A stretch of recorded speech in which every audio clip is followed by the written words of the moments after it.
일과 기도에 힘썼다. 모든 사람에게 두려운 마음이 생겼다. 사도들을 통하여 놀라운 일과 표징이 많이 일어났던 것이다. 믿는 사람은 모두 함께 지내며 모든 것을 공동으로 소유하였다. 그들은 재산과 소유물을 팔아서 모든 사람에게 필요한 대로 나누어 주었다. 그리고 날마다 한 마음으로 성전에 열심히 모이고 집집이 돌아가면서 빵을 떼며 순전한 마음으로 기쁘게 음식을 먹고 하나님을 찬양하였다. 그래서 그들은 모든 사람에게서 호감을 샀다. 주님께서는 구원받는 사람을 날마다 더하여 주셨다.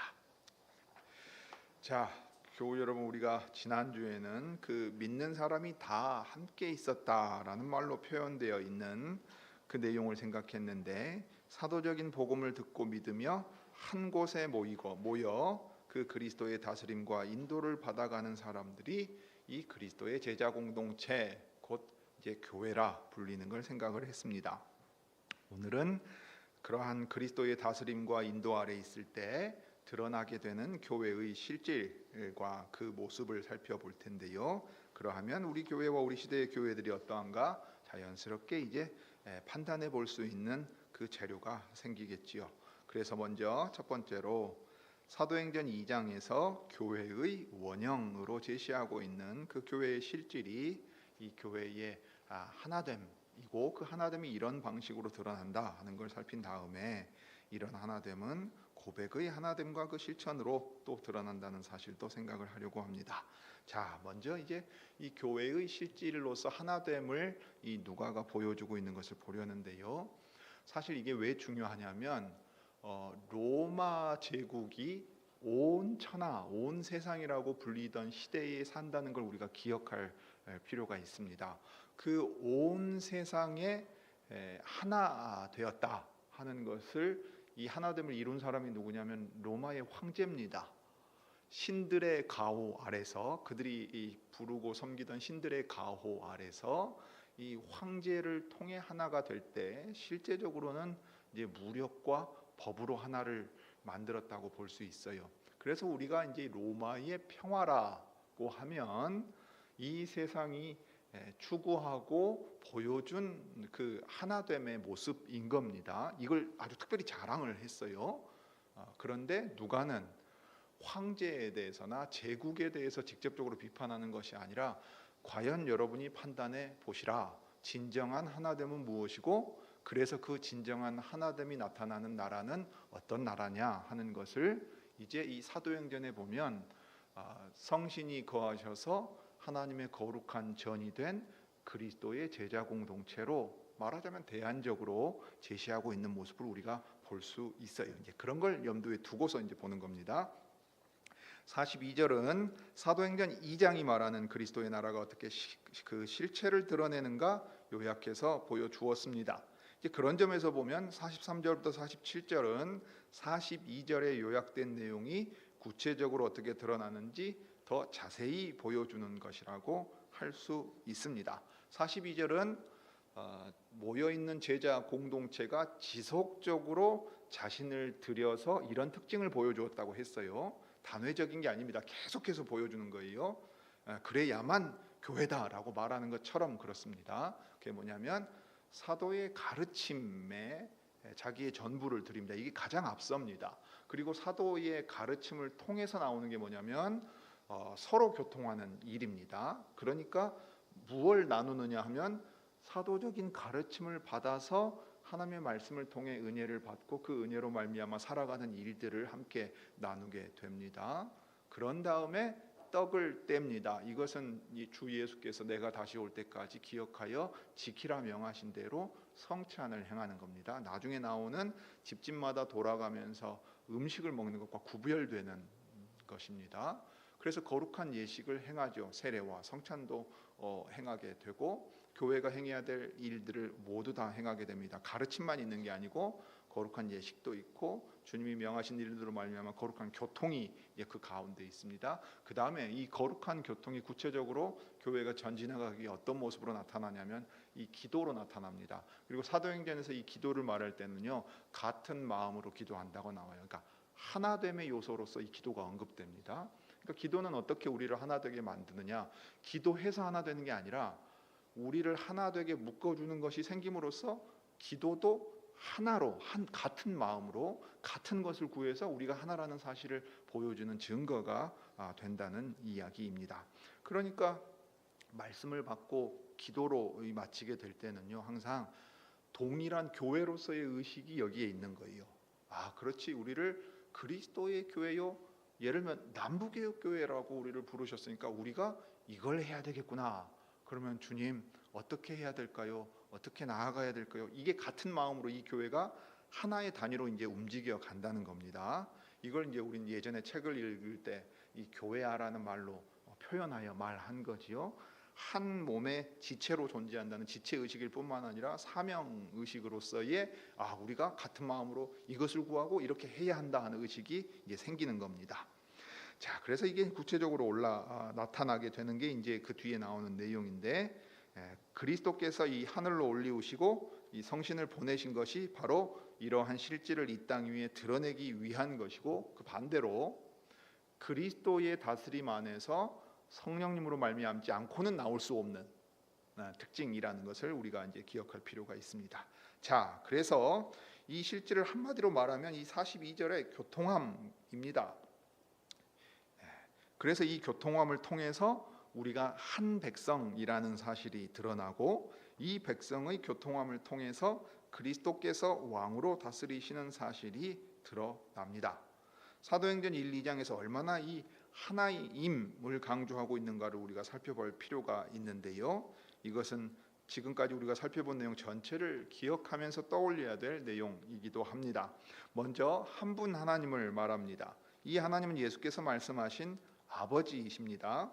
이 하나님은 이스라엘 백성 위에 한 분 주님을 세우신 분입니다. 그래서 이스라엘 온 집이 이 예수를 하나님께서 주와 그리스도가 되게 하셨다는 걸 알아야 했습니다. 그러니 한 분 하나님과 한 분의 주님 예수 그리스도께서 언급됩니다. 시편 110편을 다시 떠올려 보시기 바랍니다.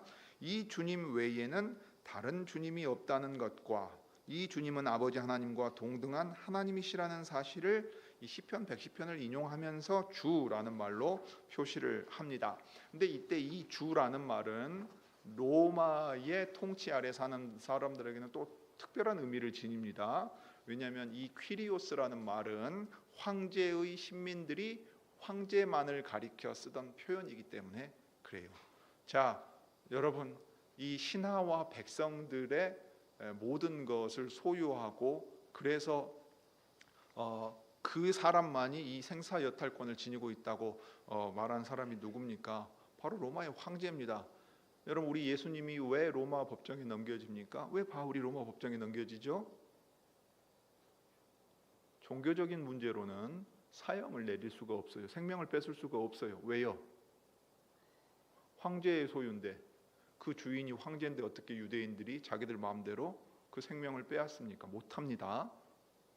로마 법정에서, 황제의 법정에서 황제가 허락해 줘야만 되는 일이에요. 그 생명의 주인이 황제라고요.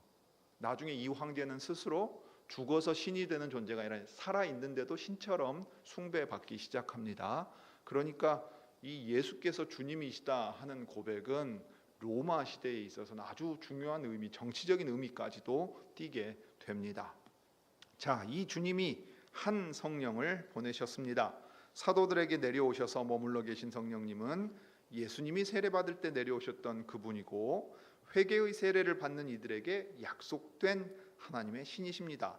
그러므로 한 분 하나님을 믿는 사람들은 그분이 세우신 한 분 주님을 믿고, 그 주님이 한 분 하나님의 약속대로 보내신 한 성령님을 선물로 받아서 한 백성 한 나라를 이룹니다.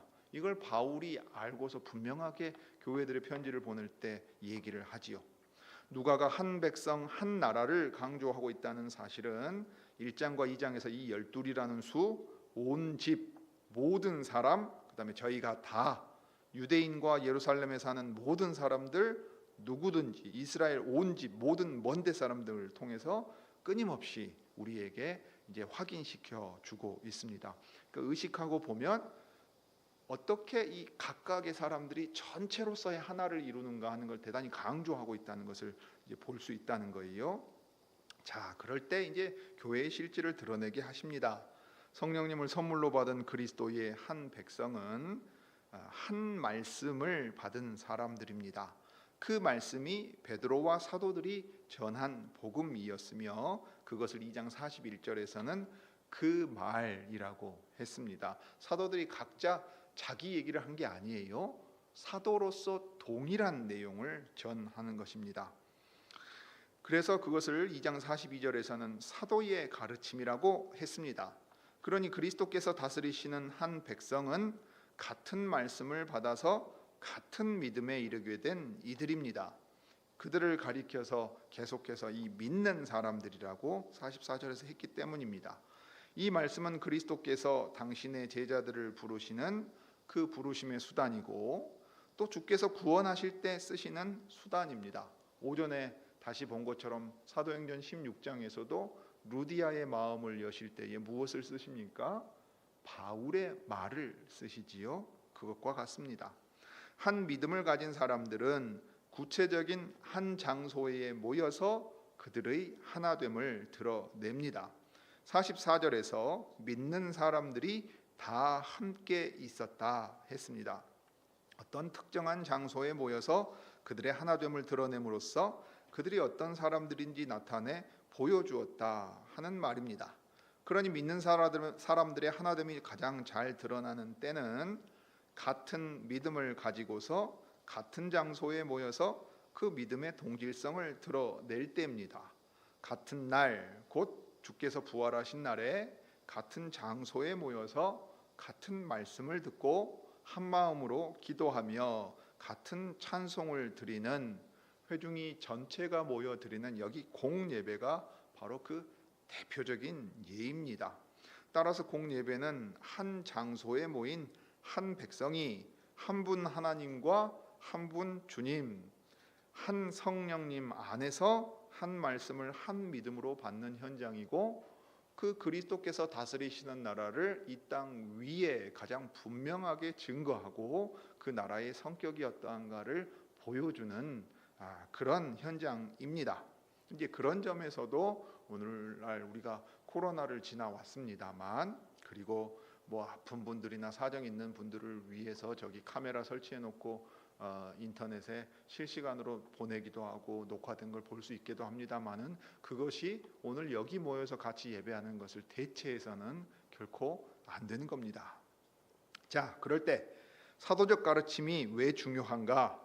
그리고 이런 하나됨을 어떻게 이룰 수 있는가 생각해 보면 그것은 언제나 그리스도께서 성신을 통해 주시는 사도의 가르침을 통해서 이루어지고 성령님을 통해 그 말씀과 가르침을 받음으로써 이루어진다 하는 걸 40절과 42절에서 확인할 수 있고 더 나아가서 요한계시록 2장과 3장 주님의 날에 각 교회의 사자들에게 7 촛대를 붙잡고서 그 사이를 거니시는 교회의 주님 그리스도께서 말씀하여 주실 때 성령님을 통하여 각 교회가 말씀을 듣고 그걸 또 돌려가면서 모든 교회가 듣게 하지요. 이게 이제 말하자면 주일에 예배 드린다는 것이 무슨 의미가 있는지를 보여주는 구체적인 예입니다. 그런 점에서 볼 때 사도적인 가르침은 지상에서 그리스도의 통치가 이루어지는 데 있어서 핵심적인 요소입니다. 주께서 구원하시는 데 있어서 그 가르침을 쓰시고 그래서 회개의 세례를 받게 하시고 제자의 삶을 계속해서 살아가게 하시기 때문입니다. 자, 마태복음 28장에 나온 대로 제자들을 불러서 그 제자들을 준비시키신 다음에 12 사도로서 보내실 때 뭐라고 말씀하시고 보내셨어요?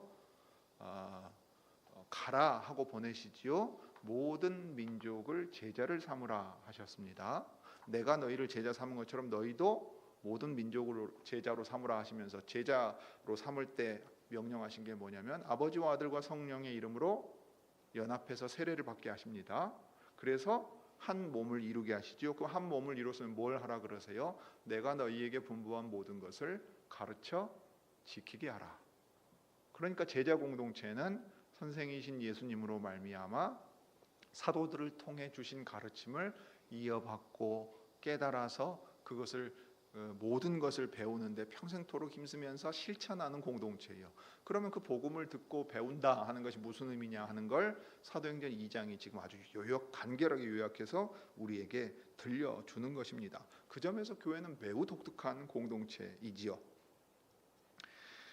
자, 그래서 사도적 가르침은 교회의 시작에서부터 그리스도의 다시 오실 때까지 항상 교회가 가장 중요하게 생각해야 할 요소 중 하나입니다. 다만 이게 중요해요. 으뜸갑니다. 전부는 아니에요. 이것으로 말미암아 다른 것들이 나와야 해요. 자, 그럴 때 이제 우리가 두 번째로 볼 수 있는 것은 교회가 하나임이 어떻게 드러나는가 하는 구체적인 내용입니다. 이게 44절 하반절부터 우리에게 보여주고 있어요. 이를 통해 우리는 교회가 한 장소에 모여 있는 믿는 이들이라고 했을 때 한 장소에 모여 있다는 게 무슨 의미인지를 알 수 있습니다. 여러분, 한 장소에 모여 있다. 아마 여기 월산마을, 이쪽 월산마을이라고 그러거든요. 월산마을 불악의 어르신들은 한 장소에 모여 계실 거예요. 어디요? 더위를 피해서 저기 마을 회관이라고 불리는 그곳에 아마 모여 있을 가능성이 큽니다. 그러면 사람들이 한 장소에 모여 있으면 그것으로 어떤 특별한 공동체가 됩니까? 사실은 그렇지 않지요. 교회 공동체, 제자 공동체라 그랬을 때는 한 장소에 모여서 결국 어떤 특징을 드러내느냐 하는 걸 이제 주목해 봐야 되는 겁니다. 자, 그럴 때 나오는 표현들이 있습니다. 가장 먼저 교회가 그리스도의 한 백성이라는 사실이 모든 물건을 통용했다는 데서 나타납니다.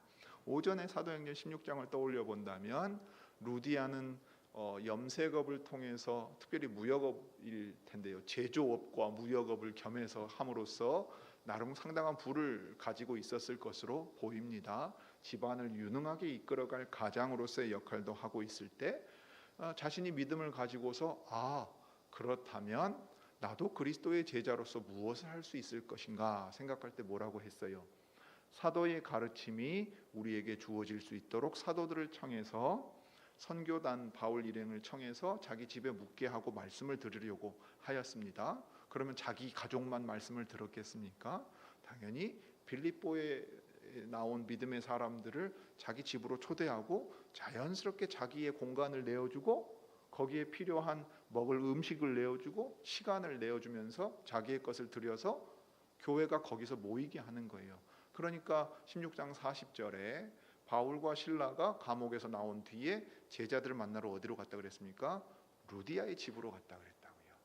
거기 모여서 빌립보에 선 첫 교회가 시작을 하고 예배를 드리고 서로 교제해요. 그러니까 모든 물건을 서로 통용했다는 건 루디아는 무엇을 통용하는 겁니까?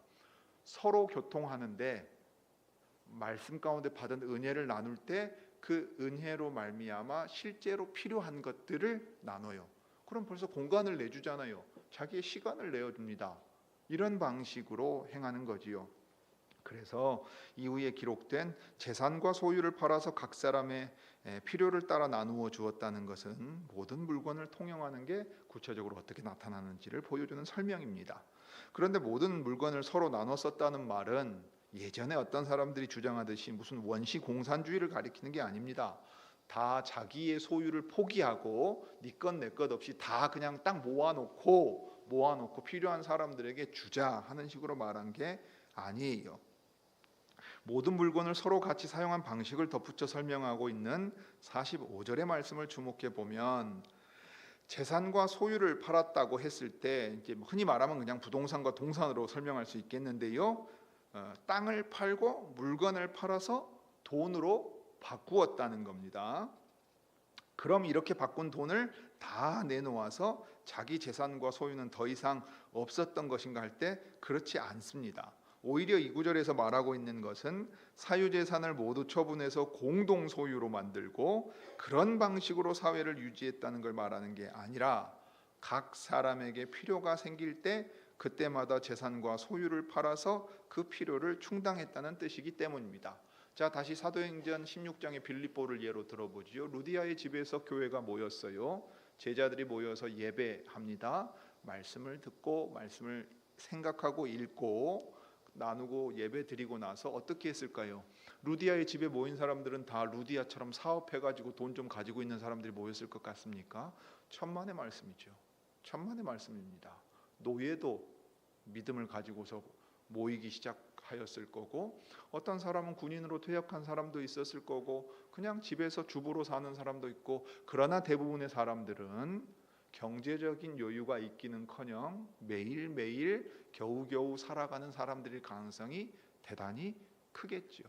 자, 그럴 때 어떻게 할까요?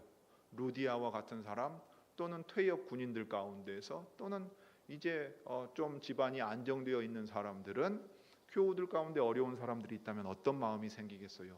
우리가 그리스도 안에서 한 형제 자매 아닌가? 그런데 나는 주께서 주신 넉넉한 것들이 있다고? 여러분, 넉넉한 것이 있으면 기본적으로 시간과 여유가 있어요. 어디 돌아다닐 수도 있어요. 우리 바울의 선교 여행에서 본 것처럼 유두고는 어떻습니까? 바울 사도가 와도 당일에 노동을 마치고 예배 드리거나 사도를 만나기 위해 모이려면 밤 늦은 시간이 돼야 돼요. 밤 늦은 시간이 돼도 사람이 모일 장소도 없어서, 공간도 없어서 늦게 가서 창가에 갔지만 집중하고 싶어도 어떻게 돼요? 눈꺼풀을 이길 수가 없어서 졸려요. 졸다가 떨어져 죽는단 말입니다. 그게 오히려 상당히 많은 사람들이 그런 형편이었을 가능성이 커요. 그러면 그리스도 안에서 형제 자매라, 한 분 하나님께, 한 분 주님을 모시고 한 성령 안에서 한 지체로, 한 교회의 지체로 산다 하면 어떤 생각이 들겠어요? 그의 어려운 일이 내 일이다. 그에게 필요한 일이 생긴다? 그러면 우리가 말하자면 우리식으로 치면 특별헌상 해가지고 아픈 사람 도와주고 가난한 사람 챙기고 그렇게 해야 하고 살았다, 이 말입니다. 그러니까 바나바 같은 경우도 레위 지파 사람으로서 구브로가 고향인데 어떻게 했어요? 자기 소유를 팔아서 사도들의 발 앞에 두었다 하고 사도행전에 말하는 것도 그런 이유입니다. 그러니 그때그때 각 사람에게 도움이 필요한 경우가 생기면 교회 구성원들이 자발적으로 나서서 그러면 제가 이렇게 힘을 보태겠습니다 하고 재산과 소유를 팔아 그 필요를 채웠다는 말입니다. 그런 점에서 우리도 그렇게 하고 있어요. 이미 하고 있는 일입니다. 자, 신학교를 위해서도 그러하고 미얀마 선교를 위해서도 그러합니다. 아직 결정한 바는 없습니다만은 우리 이제 강채식 목사님에게 로바 목사님이 말씀을 하신 모양이에요. 이제 학생들이 수가 늘었고 이제 다니고 있다는 얘기를 저한테도 사진도 보내주고 이 얘기를 좀 들려주었는데 제가 정신이 없어서 지금 전달을 못했습니다. 이제 그래서 미안한 마음에 저한테는 차마 얘기를 못하는 것 같아요. 제가 지금 노예의 일들이나 우리 이웃교회의 어려운 일들을 위해 돕고 있다고 얘기를 하니까 저한테는 얘기를 못한 것 같은데, 미얀마에 이제 강채식 목사님 이전처럼 오셔서 세미나도 하시고 좀 해주기를 부탁을 해왔단 말이에요. 그래서 강 목사님이 저한테 말씀을 하셨어요. 치료해서 의논을 해봐야 될 거 아닙니까? 자, 그럴 때 이제 우리가 할 수 있는 일은 뭐냐?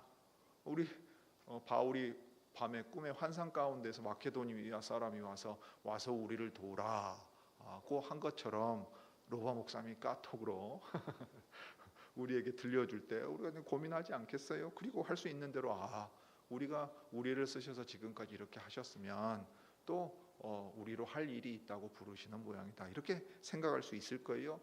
그러면은 환율도 올랐고 목회하는데 바빠 죽겠는데 지금 미얀마까지 신경 쓸 일이냐, 이렇게 생각하겠어요? 아니잖아요.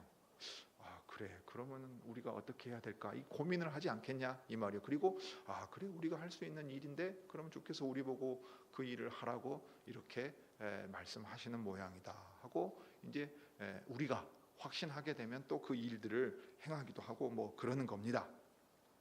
우리가 넉넉해서 우리가 부유하니까 그 일을 하는 게 아니지요.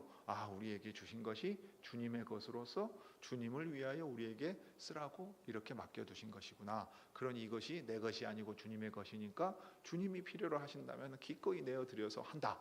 나의 몸도 드리고 시간도 드리고 물질도 드린다 하는 의식이 생기는 겁니다. 그래서 우리의 소유는 주께서 선물로 주신 것으로서 주의 뜻을 이 땅에서 이루기 위해 주신 것이라는 인식 가운데서 이 일을 같은 마음으로 행하게 되는 거지요. 그 다음으로 이제 성전에 모였다는 말이 나옵니다. 한두 번 모인 게 아니고 계속해서 모였다는 얘기인데요, 모이기를 힘썼다고 잘 번역해 두었습니다. 이 말은 성전 자체를 고수했다기보다는 성전의 강조점이 있는 게 아니에요. 같이 모였다는 데 강조점이 있습니다. 그런데 성전에 모이는 일에 대해서는 날마다 마음을 같이하여 모였다 했습니다. 이 호모드마돈이라는 표현 사도행전 중요해요. 마음을 같이 했다는 이 표현은 1장 14절에도 나오는데 기도할 때 마음을 같이하여 기도하는 일에 힘썼다 했습니다. 그러므로 46절에서 날마다 마음을 같이하여 성전에 모이기를 힘썼다는 말은 성전에 모여 같은 목표를 위해 날마다 계속해서 기도했다. 즉 같은 마음으로 하나 되었다는 걸 보여주면서 우리가 해야 될 일이 무엇인지를 인식한 채 거기에 모여 했다는 거예요. 자, 그럼 뭘 했겠는가 생각해 보시죠. 이 말은 사도들과 다른 제자들이 오순절 성령 강림 전에 기도한 것과 같이 주님의 뜻을 분별해서 그 뜻이 이루어지기를 기대하면서 그래서 그런 같은 목표를 위해서 기도하기를 힘썼다는 말입니다. 그러니까 우리가 서로의 물건을 통용한다 했을 때도 그냥 어려운 사람이 있으니까 도와줘야지가 아니라 분명한 인식이 있죠. 그리스도의 한 몸의 지체로서 형제와 자매를 먼저 돌아보지 않고서 우리가 무엇을 한다는 얘기냐, 그런 의식으로 교회의 지체 의식으로서 그 일을 했어요. 그 다음에 한 교회를 이루는 사명을 가지고서 움직이는 거예요. 자, 여러분들도 그냥 뭐 미얀마를 위해서 특별 헌상한다 그러면은 그 일이 좋은 일이니까, 멀리서 어려운 분들 도와주는 일이니까 물론 그 마음도 있겠지요. 그러나 그것보다 더 분명한 의식은 뭐예요? 그리스도의 복음이 저곳에도 말씀의 사역자를 통해서 전파가 되고 그래서 교회가 섰구나. 그러면 이 교회가 미얀마에 있든지 필리핀에 있든지 무슨 일본에 있든지 어디에 있든지 그리스도의 교회라. 그러면 그가 복음 안에서 우리의 형제요 자매 아니냐. 똑같은 거에 확장되는 거예요. 그리스도 안에서 형제와 자매가 서로 나눌 것은 가장 먼저 복음 그 자체고, 그로 말미암아 그의 어려운 일들이 있다면 서로 돕는 것이 마땅하다 하는 생각 가운데서 이 오늘날 선교의 일들도 우리가 해왔다 이 말입니다. 그러니 성전에 모이기를 힘써 가지고서 같은 마음으로 있다는 얘기는 예루살렘에 우리를 제자 공동체로 모이게 하시고 이 복음 가운데 부르시는 사람들이 예루살렘에 있으니까 그 사람들에게 힘써 복음을 전하고 교회로서의 정체성을 보여주면서 주님이 우리를 쓰시도록 해야 되겠다는 이 사명의식에 대한 얘기입니다. 그래서 그들이 처해 있는 상황과 당면한 현실 가운데 구해야 할 것이 무엇인지에 대한 동일한 인식이 있어서 그들로 열심을 내서 성전에서 기도하게 만들었다는 걸 우리가 보는 거죠. 다른 한편으로 성전에서 기도한 일은 신약의 교회가 서갈 때 율법과 성전을 완전히 포기하고 단절시키지 않았다는 것을 보여줍니다. 성전으로 대표되는 옛 언약 아래서의 경영하심의 본뜻을 생각하고서 그 성전의 제사가 중심이 되거나 그래서 그 제도들이 그들의 신앙의 중심이 되지는 않았지만 여전히 성전에서 기도드리는 일, 우리 레위기 보다가 멈췄는데 여러분 성전에서 항상 드려야 될 번제가 있잖아요. 제사장이 그 일을 행하지요. 저녁에 드리는 번제와 아침에 드리는 번제예요. 여러분 신약의 사도들이 언제 기도하는지 아십니까? 이 번제 드릴 시간에 기도를 했어요. 짐승으로 드리는 제사가 기도 안에서 한 마음이 돼서 교회가 움직이는 것으로 대체된다 이 말입니다. 그래서 3장에서도 기도 시간에 베드로와 요한이 성전에 올라갔다는 얘기가 나옵니다. 신약 교회를 이룬 사도들과 제자들은 외적인 단절과 구별을 통해서 저들과 우리는 다르다 이걸 드러내려고 하지 않았어요. 새로운 제도를 만들어낸 것이 아니라 괴와 부패함을 보게 한 사도적인 가르침을 중심으로 모여서 그 가르침을 배움으로써 다른 모든 것들을 개혁해 나갔다 하는 겁니다. 그런데 여기서 우리가 한 가지 더 생각해 볼 수 있는 것은 그들이 기도했을 뿐만 아니라 성전에 모인 사람들에게 전도했을 거라는 사실이에요. 실제로 베드로와 11사도가 그렇게 했으며 이후에도 그런 일을 계속 했습니다.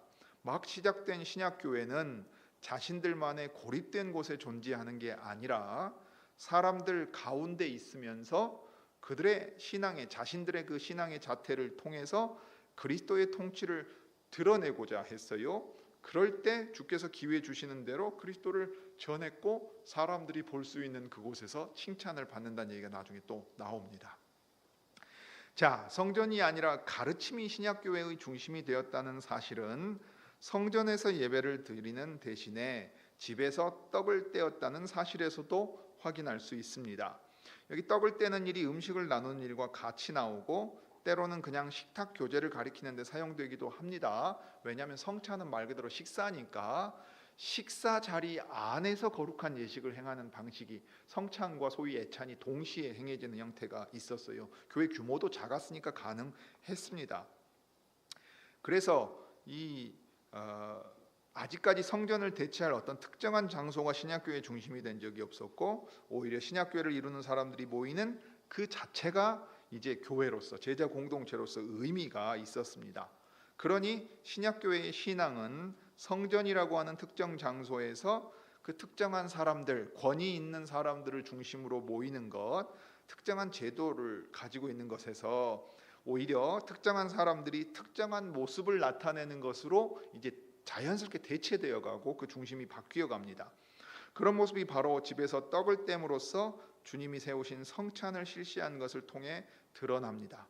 마치 요한복음 4장에서 사마리아 우물가 여인에게 우리 주께서 말씀하신 것처럼 여기서 예배드려야 합니까? 저기서 예배드려야 합니까? 이게 이제 이스라엘 역사의 큰 아픈 상처 아닙니까? 그런데 장소의 문제가 아니라 언제 누구를 중심으로 예배하느냐가 중요하다 하는 것이 우리 주님이 하신 말씀이에요. 지금이다. 지금이라고 하는 때가 왜 중요하냐? 내가 너희에게 왔기 때문이라.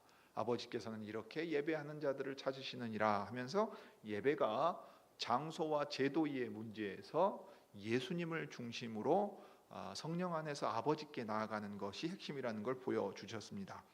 무엇보다 그 예배가 사도들의 가르침을 받아서 떡을 땜으로써 주님의 죽으심과 부활, 그분의 다시 오심을 기억하는 것에 초점을 맞췄습니다. 그 다음에 내가 너희에게 분부한 모든 것을 가르쳐 지키게 하라. 그랬으니까 분부하신 모든 것을 배우는 데 힘써요. 그러니까 복음의 어떤 기본적인 사실만 배우는 게 아닙니다. 복음의 사실들이 어떻게 우리의 삶에 구체적으로 더 나타나야 될 것인가. 무엇보다 그 그리스도께서 다스리시는 나라가 제자 공동체라는 형태로 나타나려고 할 때 유의할 것은 무엇인가. 그걸 우리 어디서 보는 거예요? 바울이 보낸 편지들에서 대표적으로 확인할 수 있는 내용입니다.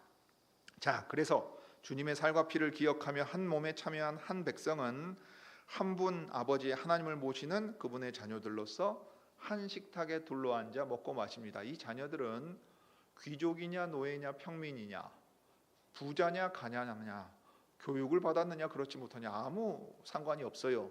주 예수를 믿는 형제냐 아니냐의 차이일 뿐입니다. 그러니 한 분 아버지의 자녀들로서 한 식탁에 둘러앉아 먹고 마심으로써 하나됨을 나타내죠. 아주 특이한 공동체인 겁니다. 그것이 음식을 나누었다는 말이 뜻하는 바입니다. 이 의식을 제대로 실현하지 못하면 야고보가 책망하는 대로 무슨 일이 생겨요? 바울이 책망하는 대로 무슨 일이 생깁니까? 부자들은 시간이 남아 돌아요. 여러분, 귀족들은 일을 다 노예시키거든요. 자기는 할 일 없어요. 그러니까 특히 부인들 어떻게 해요? 공직을 맡는 거 아니니까 돌아다니면서 이렇다더라 저렇다더라 말 퍼뜨리고 다니는 얘기가 나와요. 그 당시로 치면 신여성들이에요. 남편의 사회적 지위와 부로 말미암아 그 부인들이 다니면서 막 말 퍼뜨리고 다니고 신자라고 하면서도 그런 일들이 교회 안에도 있는 거예요. 어떤 일도 생깁니까? 부자들은 시간이 있으니까 시간 맞춰 올 수 있어요. 와가지고 잘 먹어요. 식사 같이 하고요. 포도주하고 성찬 먼저 해버려요. 식사를 먼저 해버려. 그러면 저 노동자들은 어떻게 돼요? 노예들은 어떻게 돼요? 제때 못 와요.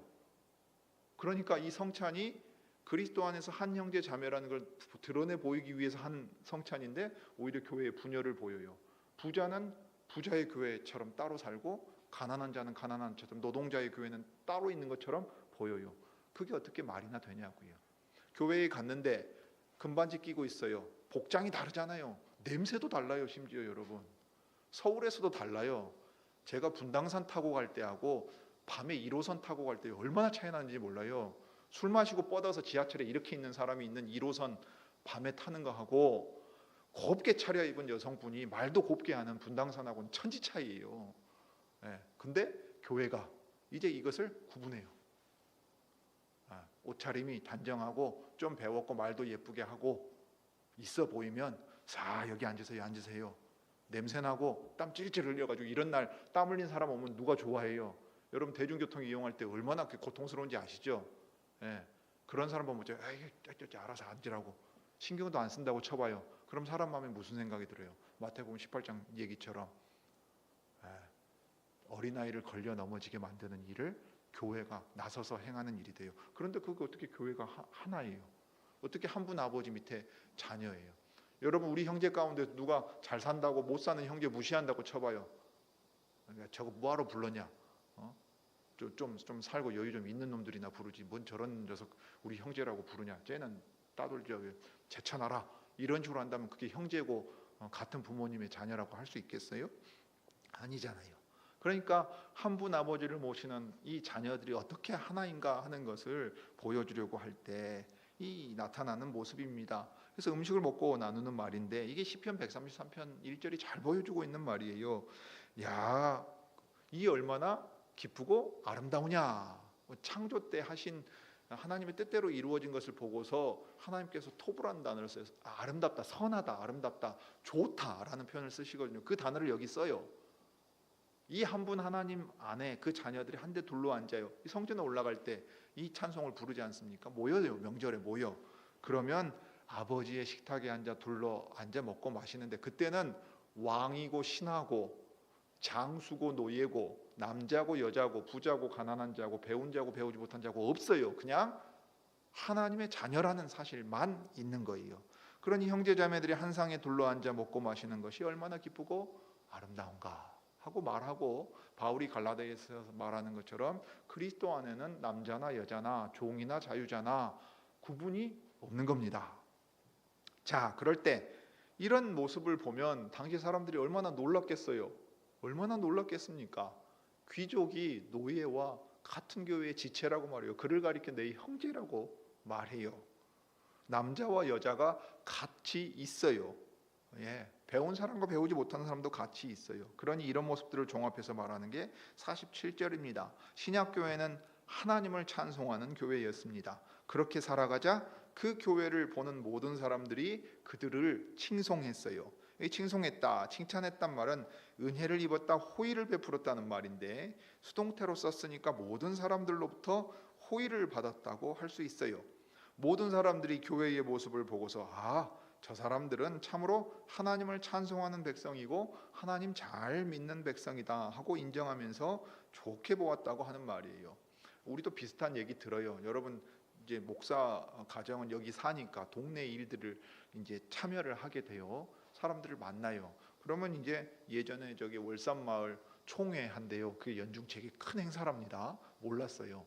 초대를 받아서 갔거든요. 그랬더니 우리 어르신들이, 특히 이제 여성 어르신들이 대부분 아닐 거예요. 막 좀 연세가 있다, 그럼 90대예요. 젊다, 그럼 70대예요.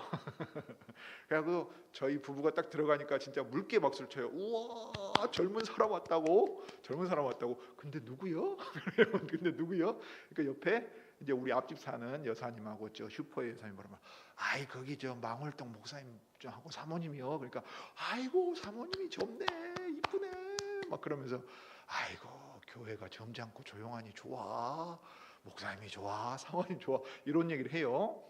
무슨 대단한 얘기가 아니고요. 이 교회가 어떤 교회냐 하면 동네에서는 아이고 저기는 북치고 장구치고 뭐 새벽이고 밤이고 난리를 피웁디다. 우리 교회 교우 한 분이 병원에 입원해서 갔는데요. 병원안을 갔는데 그 진짜 문자 그대로 바로 뒤에서 교회가 북치고 장구치고 난리를 치는 거예요. 우당탕탕탕탕탕 하면서 밤 시간에. 자, 그러면 교회 그러면 사람들이 어떻게 생각해요? 저거는 지들 좋다고 밤이고 낮이고 막 떠들어대고 뭐 주차도 마음대로 해대고 사람들이 자기들밖에 몰라. 아이고 교회 오면 시끄러워, 복잡해. 그러니까 사람들이 어떻게 해요? 교회 들어온다 그러면 주민들이 막 난리를 쳐요. 못 들어오게 해요. 상가도 그래요. 그래가지고서 계약 다 해놓고도 못 들어온 교회들 이야기가 들립니다. 우리 교회가 뭘 잘해서라기보다는 사람들이 우리가 어떤 모습으로 있는지를 본다는 거예요. 본다는 겁니다. 그럴 때 그들이 이렇게 말한다면 우리의 믿음이 단정하고 사람들이 진실하고, 그래서 저 사람들이 모여있는 교회라 하면은 좋게 보는 거예요. 그럼 심지어 뭐라 그래요? 이 동네 분들이 자기는 교회 안 나와도 뭐라 그래요? 누가 교회 간다 그러면 저 망월동에 저 교회 가시오. 그 교회 괜찮읍니다. 목사님도 좋고 교인들도 젊잖아. 사람들이 어찌 좋은지 몰라. 이러고 할 거라고요. 자, 그런 이야기들을 떠올려 보면 좋겠죠. 그래서 그들의 믿음과 그들의 예배가 하나님께서 받으실 만한 것일 뿐만 아니라 다른 모든 사람들에게 그 삶의 모습으로 증거됨으로써 여기에 하나님께서 다스리시는 나라와 백성이 있다는 것을 이제 그런 방식으로 드러냈다는 겁니다. 그래서 주께서 거기에, 즉 교회다운 자태를 드러내서 그리스도의 나라를 실제로 증명해내는 백성들이 모인 곳에 구원 얻는 사람들을 날마다 더 보내주셔서 그들이 그리스도의 다스림 가운데서 계속해서 구원을 얻고 말씀과 가르침을 받으며 거룩한 교통 가운데, 그리고 삶 가운데서 구체적인 열매로 교회란 무엇인지 보여주었다는 게 오늘 누가가 우리에게 증거하면서 전해주는 중요한 가르침입니다. 이걸 하나의 모델로 제시하고 있으니까 우리에게 무슨 얘기를 하는 겁니까? 자, 여러분도 이런 교회가 되십시오 하고 누가가 지금 여기에다가 기록해 둔 겁니다. 그리스도께서 성신으로 말미암아 여러분도 이 지역에서 또 이 사회 속에서 이런 교회가 될 수 있게 하십니다 하고 우리를 초대하는 이야기이기도 합니다. 자, 여기까지 보시죠. 기도하겠습니다.